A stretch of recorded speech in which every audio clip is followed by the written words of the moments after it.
Mi, o Simples Nacional vai acabar? Tantaranã. E municípios vão perder a autonomia? Mi, e pessoa física, ela vai pagar IBS e CBS? Tantanã. Mito ou verdade? E as holdings vão acabar? A clássica. A reforma vai aumentar a carga tributária?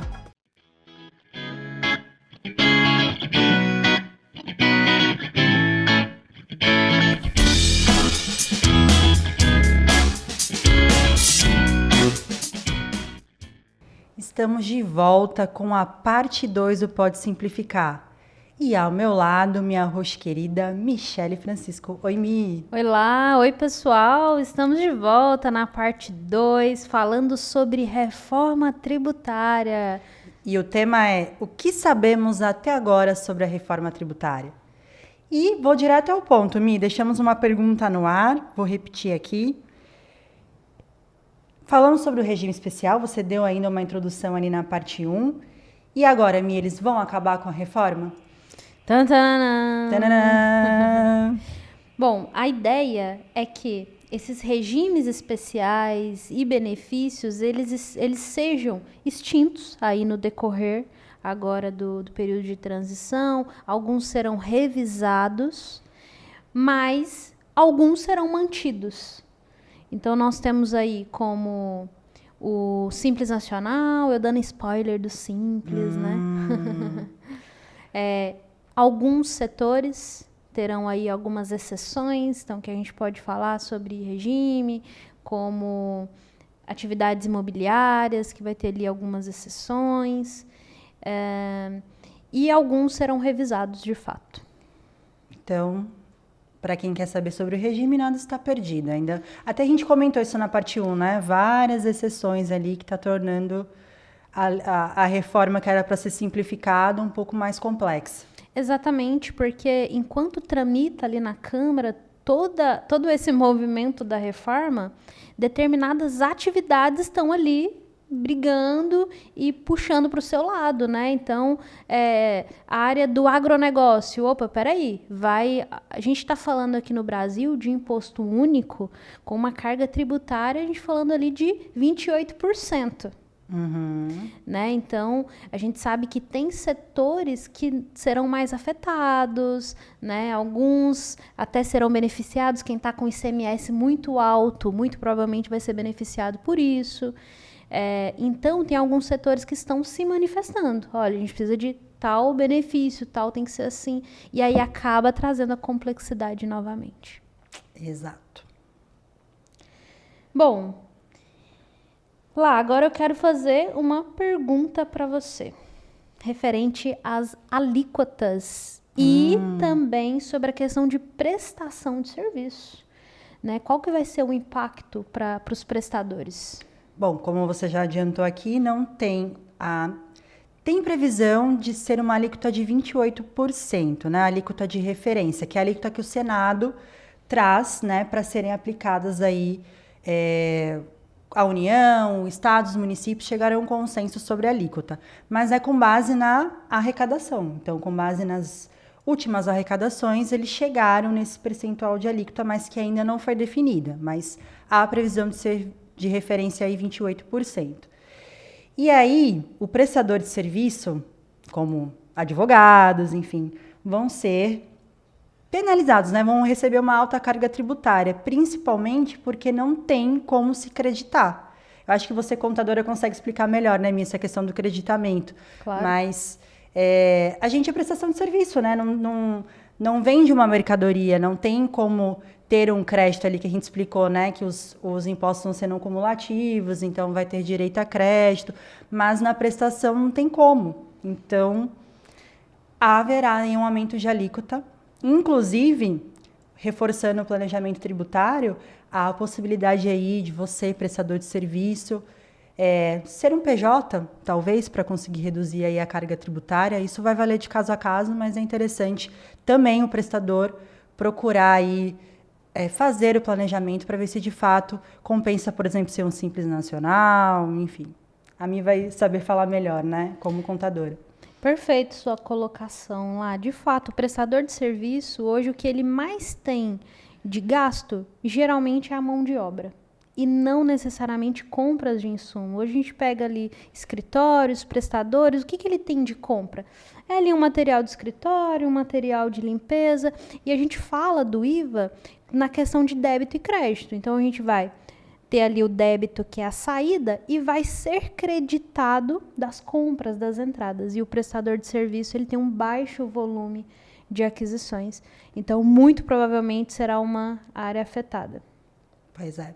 E é uma área que preocupa, né? Não vai conseguir ali reduzir a carga tributária, que foi como a gente disse. Ela, teoricamente, veio para simplificar, mas não para reduzir a carga tributária, que a gente sabe que ninguém vai querer perder, né, a sua arrecadação. Então, isso não vai reduzir. Já dá para adiantar para vocês. Vocês já estão tendo isso já em mente, né, com as aprovações, de que haverá um grande aumento aí da carga tributária. Exato. E eu gosto muito de falar de estratégia. Por quê? O prestador de serviço que ele está ali no Simples Nacional, por exemplo, ele vai ter ali uma opção de escolha, né, entre recolher IBS, CBS por dentro ou por fora. Então, olha só, o prestador de serviço já entendendo essa informação que a gente está passando, que não vale a pena débito e crédito, então, talvez seja melhor optar por pagar por dentro. Abro mão do crédito e pago ali a alíquota por dentro do Simples. Então, olha para você ver a importância do planejamento tributário para já seguir a estratégia assertiva. Perfeita colocação. E Mi, quer falar das redes sociais? Eu quero sim. Se você está gostando do nosso episódio, desse conteúdo, compartilha com seus amigos, aquela roda de amigos que falou sobre a reforma tributária e ainda o pessoal na dúvida, então já compartilha aí no WhatsApp esse conteúdo para eles ficarem por dentro, ficar um passo à frente. E também se inscreva no nosso canal, ative o sininho para você não perder nenhum episódio, e também o YouTube entende que esse conteúdo é relevante e assim compartilha para o máximo de pessoas. E nós estamos também no Instagram, no LinkedIn, Facebook e nas principais plataformas de áudio como YouTube Music, Deezer, Spotify. E lá, quer deixar suas redes sociais? Sim, LFADV Consultoria. Me sigam lá. Tudo que a gente fala aqui sobre reforma, enfim, outros direitos, você pode verificar lá no nosso Instagram. Perfeito, lá. E você também me encontra ali no Instagram, eu estou como michele.sfrancisco e também @mfgroup. Bom, muitas informações. Tem ainda projetos, né, de lei complementar, PLP, tramitando. Ainda vão vir mais atualizações, vamos gravar ainda mais episódios sobre reforma. Mas o que a gente vê nas redes sociais são informações desencontradas, informações que ainda estão em trâmite para aprovação e que já falam que já vai acontecer, já vai começar no que vem. Enfim, a gente vai trazer aqui, Mi, um quadro, né? Vamos falar com o pessoal sobre mitos e verdades sobre a reforma.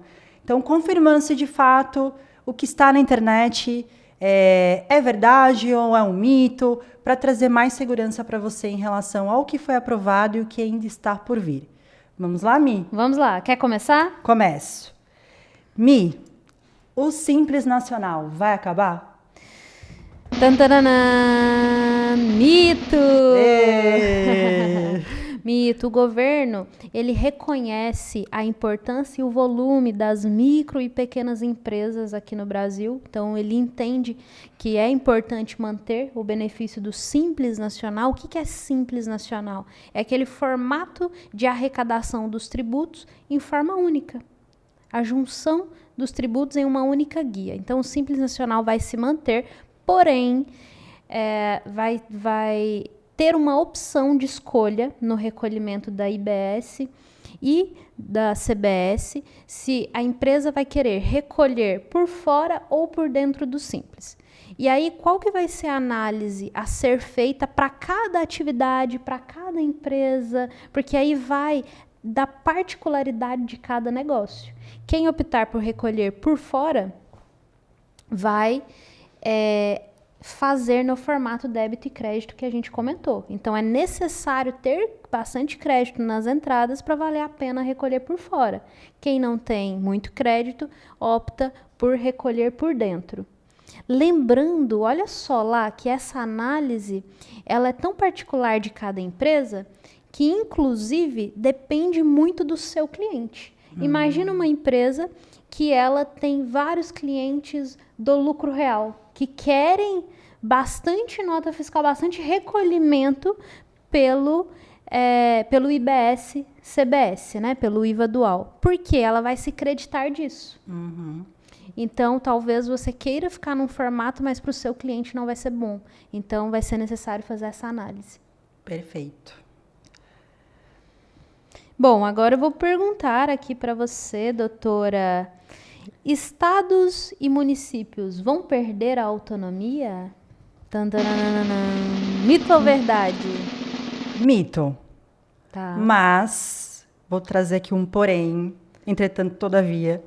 A minha até comentou na parte 1 que os estados acabaram perdendo um pouco da sua autonomia, porque ISS é de competência do município, ICMS é de competência do estado, cada um tinha sua legislação.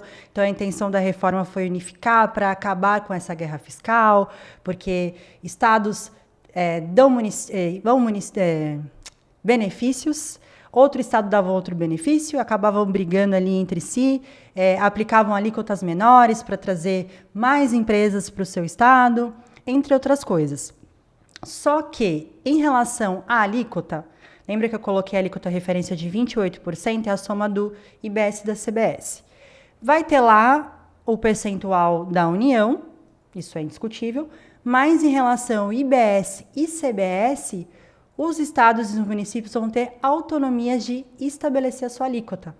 Então, por isso que eu trouxe, será que de fato vai acabar com a guerra fiscal?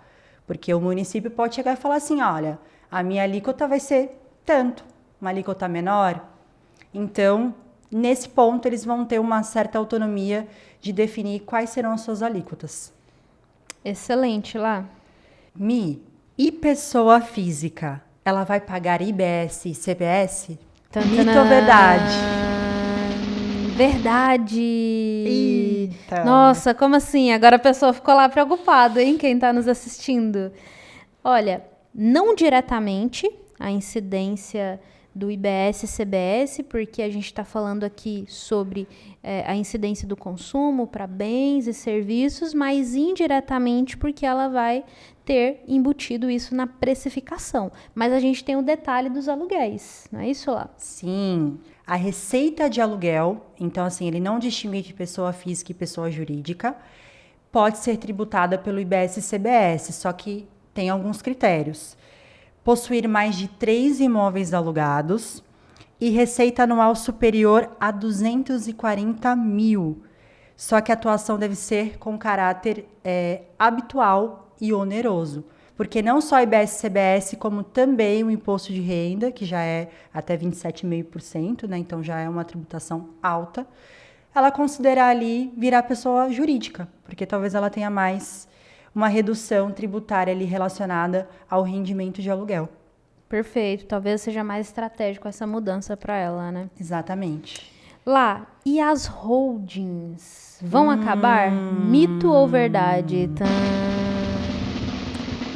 Mito! Porém, ela não tem mais aquela... Porque a gente sempre traz a hold como algo para reduzir a carga tributária, não para tirar, não para deixar de pagar tributo. Porém, com essas mudanças, né, a gente vai ter que colocar no papel ali de forma estratégica para ver se a hold continua sendo vantajosa tributariamente. Primeiro, porque a gente já trouxe aqui a questão do ITCMD, né, que vai ser avaliada pelo valor de mercado, pelo fundo de comércio, vai ter essa questão da progressividade da alíquota. Por quê? A gente fala sobre o ITCMD. Se dentro da hold você optar por doar as suas cotas, nós estamos falando de doação, então incide ITCMD. Essas holds não vão acabar, porém, tem algumas situações aí que precisam ser revisadas, principalmente por conta desse aumento aí da carga tributária. Olá, e faz sentido quem está nos assistindo tem aí um patrimônio, fazer um movimento também de processo sucessório agora, antes de virar 2026? Exatamente. Agora é o momento, porque o ITCMD ainda não aumentou, o Estado de São Paulo precisa regulamentar, então a alíquota é fixa de 4%. Já faz, por exemplo, a cessão das cotas com usufruto, porque você tendo usufruto das cotas, não existe locação, porque você está usufruindo do bem, né? Então, tem toda uma estratégia que é interessante fazer antes, né? Conversar com o profissional tributário para não ser pego de surpresa aí com uma fiscalização ou com um aumento considerável da carga tributária. Ótimo. Mi, vamos lá. A clássica. A reforma vai aumentar a carga tributária? Mito ou verdade? Se vai aumentar? Olha só. Em tese, não deveria, tá? Em tese, seria um mito, tá? Em tese. Porque o objetivo é simplificar, não é nem reduzir e nem majorar. Mas a gente sabe que com essa movimentação na prática, né, o impacto ele pode ali ter uma variação entre segmentos, mas a ideia é que não aumente aí a arrecadação. Perfeito. E eu vou só deixar um adendo em relação à hold, que eu esqueci de falar. Vamos trazer uma boa notícia, né? Que só trouxe de um aumento de carga tributária. Agora está sendo discutido no STF o tema 1348, que fala sobre o ITBI. Porque o ITBI, ele tem imunidade para quem integraliza ali no capital social. Então, o sócio que quer integralizar o seu bem no capital social da empresa tem a imunidade ali prevista no artigo 156 da Constituição. Mas tem uma exceção para quem tem atividade preponderante imobiliária. Então, quem tem essa atividade preponderante de compra e locação de imóveis não tem direito à imunidade. Porém, no STF, estão discutindo a ampliação. Ou seja, quem tem atividade preponderante imobiliária pode ser imune. E aí, quando integralizar, não pagar ITBI. Atualmente está suspenso, né? O ministro Gilmar Mendes pediu vista do processo, mas já temos definições favoráveis ao contribuinte. Olha só. Então, vem aí uma boa notícia. Pode ser que o ITCMD aumente, né? Mas tem aí a questão do ITBI. Então, tudo isso você tem que ponderar ali, colocar no papel que realmente, de fato, vai ter uma economia tributária se manter uma hold ou se não manter uma hold. E aí, ressalvando mais uma vez, tudo isso um profissional tributário vai conseguir te auxiliar. Exato. E complementando também aqui a minha informação, né? Que eu falei, depende se vai aumentar ou não, mas deixa eu explicar de uma maneira melhor. O que acontece? Em tese, né, o governo ele colocou que não vai ter aumento da carga tributária. Mas isso é no geral. Por segmento, é muito provável que alguns segmentos sentirão o aumento da carga. Por quê? Alguns terão uma redução e outros vão aumentar. Um exemplo, construção civil, por exemplo, pode ser que sinta. Então, a gente vai ter algumas prestação de serviço, como a gente comentou. Então, a gente vai ter alguns segmentos que poderão sim sentir. Por isso, a importância de já iniciar esse preparo para colocar isso na precificação. Perfeito. Mi, vou acrescentar mais uma informação sobre holding em relação ao domicílio de eleição, que é o domicílio tributário. Então, a gente conversou aqui muito sobre a questão da guerra fiscal. Então, por exemplo, o estado de Amazonas, a alíquota lá é de 2% do ITCMD, alíquota fixa. E aí, muitos sócios, né, patriarcas e matriarcas, escolheram abrir a holding no estado de Amazonas, porque sabe ali que vai pagar o ITCMD pela doação com uma alíquota menor. E aí a PLP 108 de 2024 traz uma proibição em relação a isso. Você já não vai ter mais escolha. Você não pode mais escolher o domicílio tributário. Então a hold ali vai ser onde você tem o seu domicílio de fato. Você não pode mais escolher. Porém, vou deixar aí uma dica para os advogados. Esse projeto de lei não revogou o Código Tributário Nacional, porque é o Código Tributário Nacional que fala sobre a opção de escolha do domicílio tributário.